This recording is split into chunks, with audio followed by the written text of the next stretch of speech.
Warning: viewer discretion is advised. Easter Sunday, a time for family, celebration, resurrection. But in 1975, in Hamilton, Ohio, Easter became something else entirely. It became a bloodbath.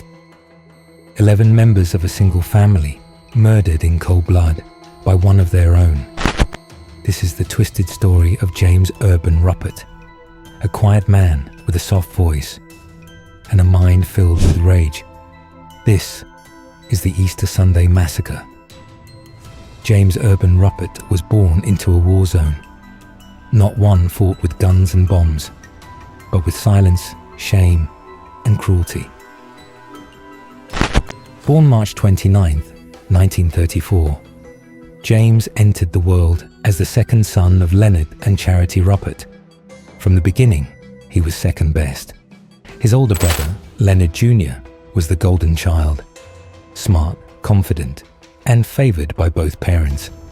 James, by contrast, was awkward, quiet, and often ignored. His mother, Charity, made no secret of her disappointment. She had wanted a daughter, and she told James that over and over again. "Why couldn't you have been a girl?" she'd say. "Why weren't you more like your brother?" The emotional damage didn't end there. Leonard Sr., James's father, had a vicious temper and ruled the house with iron fists. James found no sanctuary in his own home. When he developed severe allergies to the chickens his father kept, the birds stayed, and James suffered. At age 12, things got worse. His father died of tuberculosis, and Leonard Jr., barely a teenager, stepped into his father's shoes as the new authoritarian. The cycle of abuse continued, only now it came with the teenage cruelty. At 16, James attempted suicide. He tied sheets into a noose and failed. He survived, but not as the same person. That night marked the death of any hope James had left. From that moment on, he embraced his role, the family failure. As the years passed, James withdrew from the world.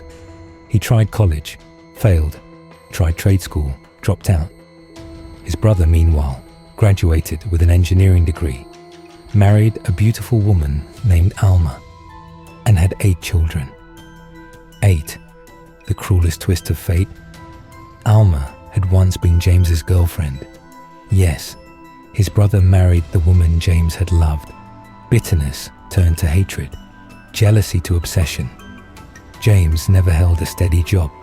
He stayed with his aging mother, drinking daily, borrowing money from her and Leonard Jr. The house on Minor Avenue became a prison, and inside James festered. He began collecting guns. A .357 Magnum, 2 .22 caliber handguns, a .22 rifle, and he practiced frequently, shooting cans by the Great Miami River. He drank, he raged, and he planned. March 29th, 1975, James's 41st birthday. He spent the afternoon at the river, shooting alone. That night, he walked into the 19th Hole Lounge and met Wanda Bishop, a bartender who would become one of the last people to speak to him before the bloodbath. He confessed his mother was threatening eviction. "If you can afford to drink," she had told him, "you can afford to pay rent." James's response: "I have to solve the problem." He left at 11 p.m., only to return. He drank until 2:30 in the morning. When Wanda asked if he had solved it, he simply said, "Not yet." Sunday, March 30th. Easter. The Ruppert family gathered for dinner at 635 Minor Avenue. The children played outside, hunting for eggs. Charity made sloppy joes. Alma helped in the kitchen. James slept in, nursing his hangover. At 4 p.m., he came downstairs, said little, then returned to his room. What happened next would take less than 5 minutes, but would haunt the town of Hamilton for decades. He returned with 4 weapons. He shot his mother first, in the head as she lunged at him. Then he turned on Leonard, Alma, and their children, one by one. He did not miss. 44 shots were fired. 40 landed. When someone groaned, he fired again. No survivors, not even 4-year-old John. He then sat for 3 hours among their bodies. At 9:30 p.m., James calmly called 911. "There's been a shooting," he said. When police arrived, James answered the door like nothing had happened. What they found inside would cause hardened officers to vomit. Blood soaked the floors. It dripped through the ceiling into the basement. 11 lives snuffed out. The town of Hamilton had never seen anything like it, and never would again. James Ruppert was arrested and charged with 11 counts of aggravated murder. But from the start, he refused to talk. His plea: insanity. The defense said childhood abuse had fractured his mind, that the killings were done during a psychotic break. Psychiatrists supported it.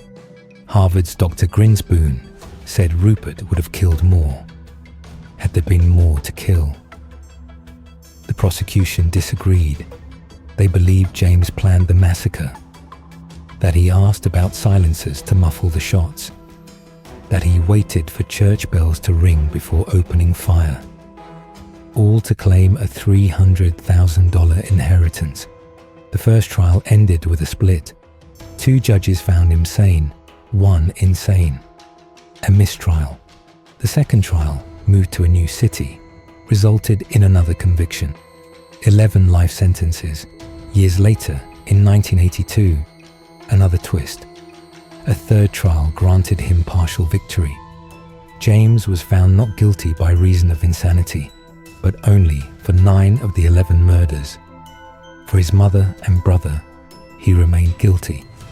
He would never walk free again. James Ruppert died in prison in 2022, at the age of 88, after 47 years behind bars. The house at 635 Minor Avenue still stands. Its bloody past, carpeted over, but not forgotten. Some say it's haunted. Tenants claim to hear whispers, voices in the dark. One family fled after learning its history. A book was later written, based on the prosecutor's own notes. The title: The Easter Sunday Massacre. A story that continues to haunt Ohio. Was James Ruppert insane? Or was this a man broken beyond repair, finally lashing out? The Easter Sunday Massacre remains the worst familial mass murder in American history. A reminder that monsters don't always come from the shadows. Sometimes they grow quietly, right in the heart of a family home. If you enjoyed this video and want to see more like it, hit that like and subscribe button. It truly does help this channel grow and is greatly appreciated. Until next time, goodbye.